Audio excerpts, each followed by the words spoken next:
I have pulled together 10 of my best genealogy research tricks and tips for your family history research on Ancestry and FamilySearch. Now these are things like how to search private trees and who else is working on the same lines that you are. All right. Extracting census data from Ancestry, a little bit about the Social Security Death Index, and the discovery experiences over there on FamilySearch. Well, hey, if this is your first time here, my name is Connie Knox. I am a lifelong genealogist here to help you go further faster and factually with your family history research.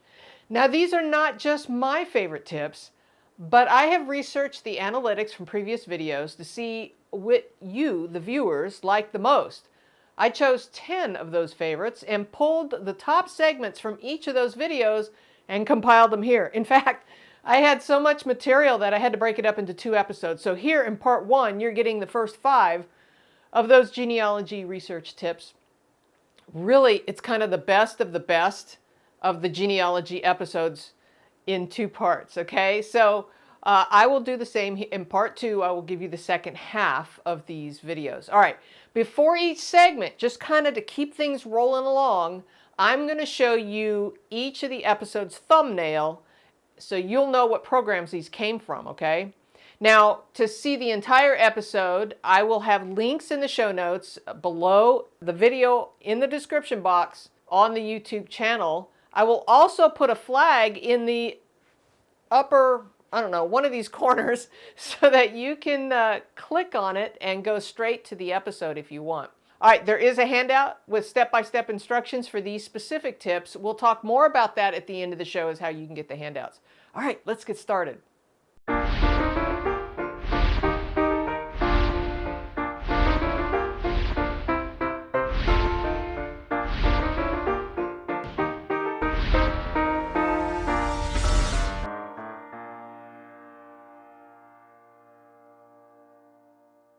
First one is how to search private trees. So what you do is you go up to search and you go to public trees. So these are member trees, okay? But we're going to drill into this area and get to the private trees. And from here you could normally search for any public tree by searching ancestors' names, but you can also search private trees. So the first thing you're going to want to do is click over here on the right hand side where it says private member trees. Now it does say this database contains family trees submitted by Ancestry users and have indicated that their tree can only be viewed by Ancestry members to whom are granted permission to see their tree.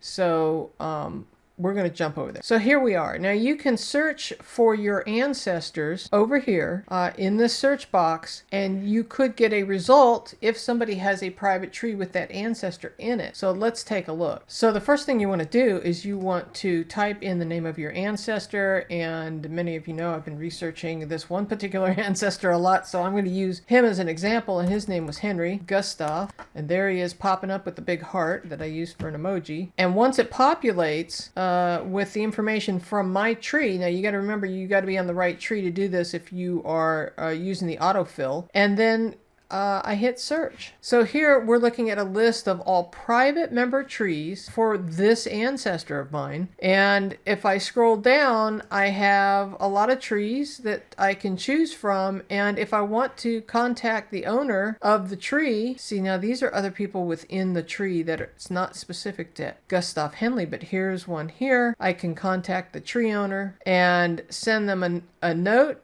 and say, hey, it looks like we're researching the same person. So that is trick number 1, kind of hidden tool that a lot of people don't use.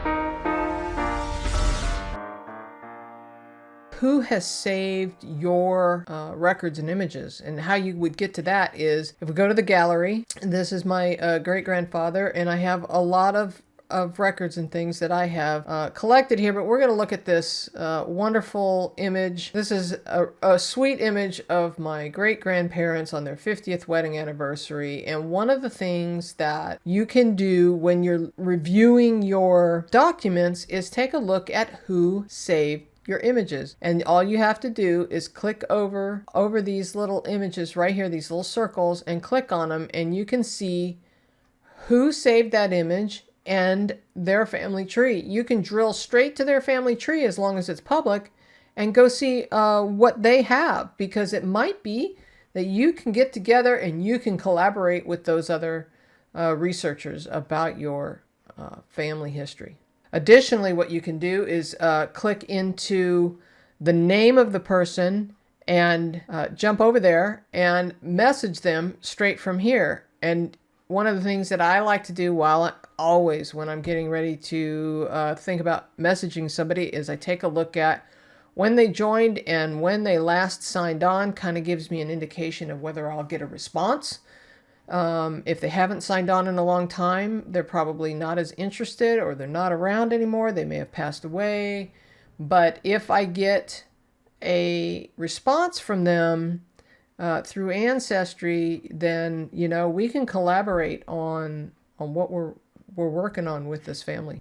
Hey, we're going to get back to that video here in just a moment, but I want to let you know that Genealogy TV has a website, a newsletter, and a Facebook page. Links for all of that are in the show notes below. All right, let's get back to it.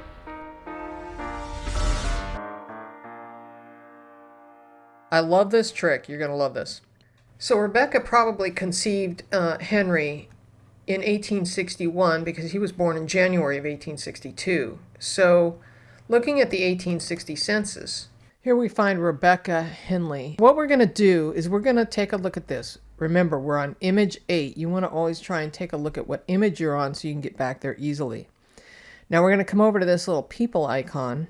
We're going to open this up, and it gives us the transcription of everything in this document. Now, normally what I like to do is I like to go, back about 5 to 10 pages and forward 5 to 10 pages to take a look at all of the people that probably are within walking distance or so. Now remember, we're looking for Davis men who are in the neighborhood who are about the right age to have fathered a child. So Rebecca's 30 years old, okay? And so instead of clicking, the back button, I'm just going to come down here and I'm going to hit a 1.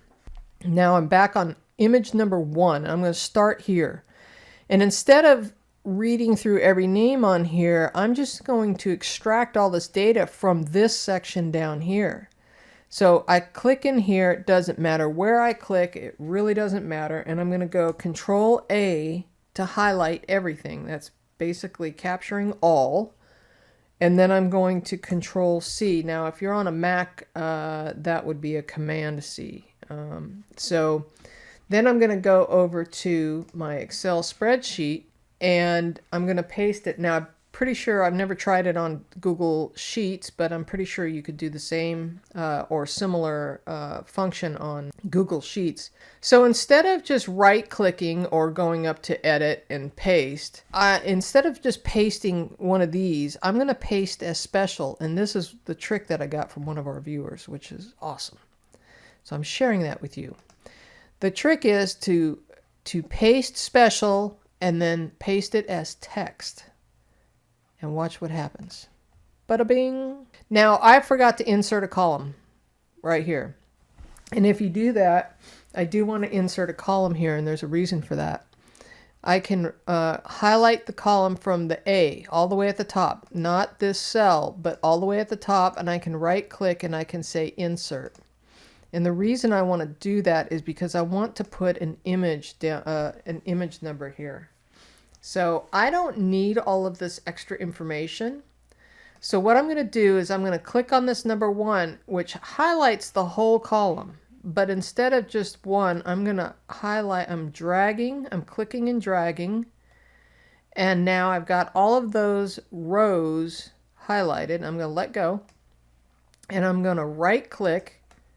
And I'm going to say delete. And what that'll do by doing it this way, it's going to pull up all of the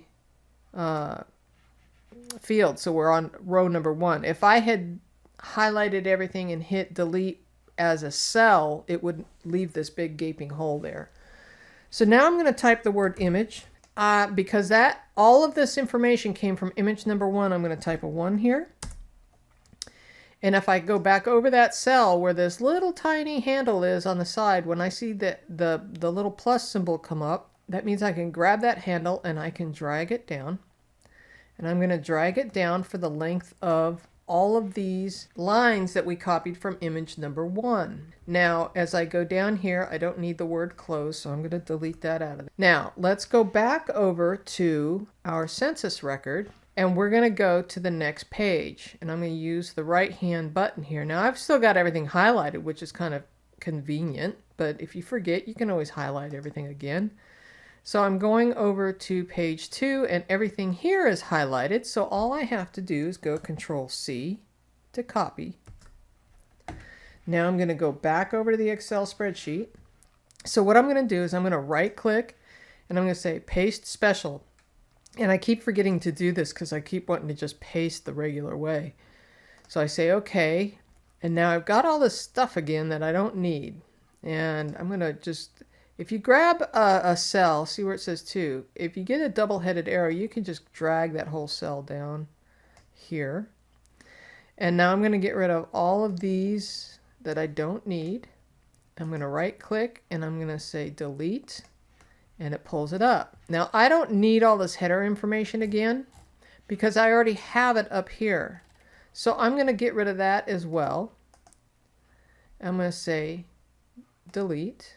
Well, what I'm going to do is I'm going to take this 2 and I'm going to drag it all the way to the bottom to there.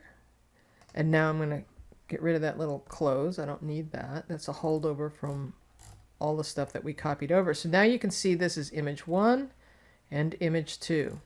All right, so in this example now, as we scroll down, you'll see that I have created all of these image numbers all the way down. Yeah, I went to image 16. So remember, Rebecca was on image number 8. So here's the cool part. You're going to love this now. This is only getting you set up for the trick, okay?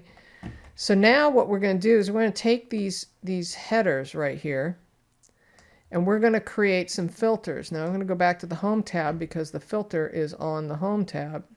And see where it says sort and filter. You can click the down arrow and it's this funnel looking filter that we want, okay? And what that's going to do is it's going to put a filter, a down arrow in each one of these column headers, okay? So now, remember, the mission here is to find a Davis who is roughly in the 30-year-old range, certainly within the fathering age range, okay? And so now that I've got the entire community in and around Rebecca, I am going to sort down to Davis. So what you do is you click this down arrow right here. In fact, let me unhighlight. There we go. So now you can see it better. So now I'm going to hit this down arrow and you can see all of the surnames that are in this community. And if you'll notice, by doing this, you can get variations of spellings. So if you have, in my case, Henley and Henley, both ancestors of mine, you can deselect everything. Let me show you. Turn off, select all. And then we're going to come down here to... We're going to pick the 2 Henleys that are spelled differently, and I'm going to say OK, and it's truncated my whole list to just the Henleys in the neighborhood. Okay? And here's Rebecca right here. Okay? And that's a couple of her kids right here. All right, so let's unfilter that for a moment. Let's go back to select all. So we see the whole list again. All right, so now we're going to look for Davis. So we're going to select, unselect all, and we're going to scroll down till we see Davis. There's Davis, and we're going to hit OK.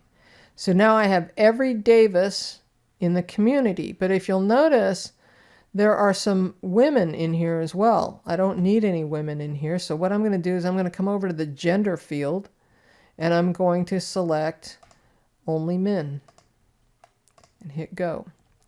So now I have a shorter list of all the Davis men who are living in and around Rebecca, at least as far as the pages go in either direction. Okay, this little 12 October is not really a 12 October. When you extract the data that way, what that is a child who is 10 months old in it's a fraction on the census, and it makes it look like a date when it's imported. So that's really a child. So what I can do is, as I'm sitting here going through here, I'm going, all right, well, let's see if we can identify what men in this list might actually be potential fathers.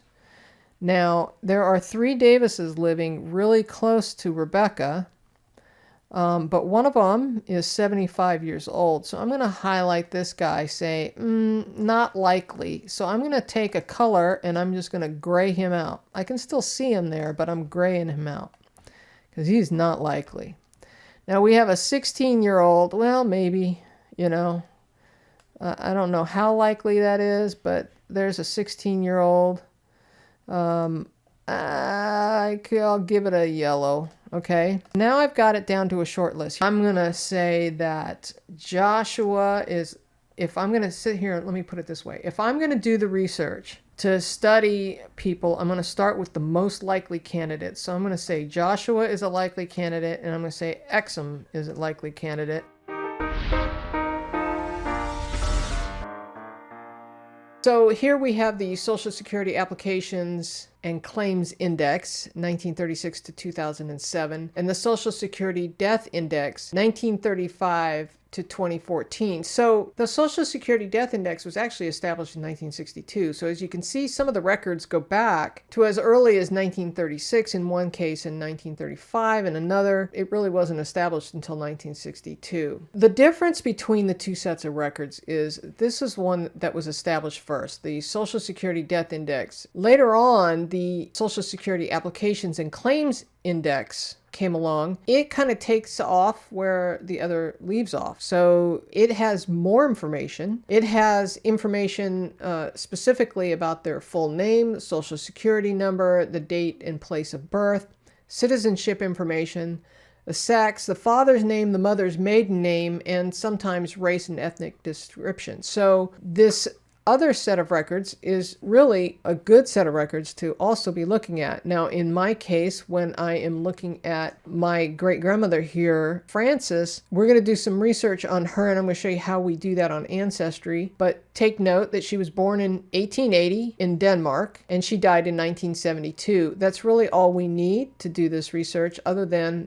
her name, as known at death, was Frances Madsen. So we're going to do some research on that here in just a moment. Do know that you can get to the Social Security Death Index on FamilySearch for free. Okay, so you do not have to have a subscription to Ancestry. What you do is you go to the search tab at the top and you go to card catalog, and all you have to do is go into the keyword and hit SSDI for Social Security Death Index and hit return, and these are the 2 record sets that you come up with. Now, I suggest that you search both sets of records, but I usually start with the Social Security Death Index records first, and I'm going to type Frances Madsen. Now remember, she was born in 1880 and she died in 1972. I have one record that shows up. She was in Long Beach. I know this is correct. So if I view the record, this is the information I get. Now, we're going to take note of the last 4 digits of this Social Security number, which is 3261. Okay, it says she was born in 1880. The date of issue was 1966 in California. That's when she got her Social Security number. Her last residence was in Long Beach, and the date of death was 1972. So at this point, I would want to save it to someone in my tree, and I'm going to type Francisca because it didn't pop up with Frances, because Frances Madsen was really an alternate name. Francisca, I think it is. There she is. I'm going to attach it. And now it's giving me the opportunity to save this information to my tree. Now we're going to go back to the card catalog and pick up that other record. And we're back to this set of records. Now we just found her in this set. Now we're going to look for her in this set. And again, we're going to type Frances Madsen. And she was born in 1880 in Denmark. And she died in 1972. And that's all I need. Search. And there she is. Now notice that the spelling of the name is kind of goofy. That's because it started to put out her maiden name of Johnson. This is where I had corrected it. These brackets, I had corrected it a while back, but her father's name is now listed here as Lawrence Johnson. His mother's name is Christine Beck. And if you'll notice, the last 4 digits of the Social Security number is 3261. That matches the other record that we found. So I'm going to save this one again to someone in my tree.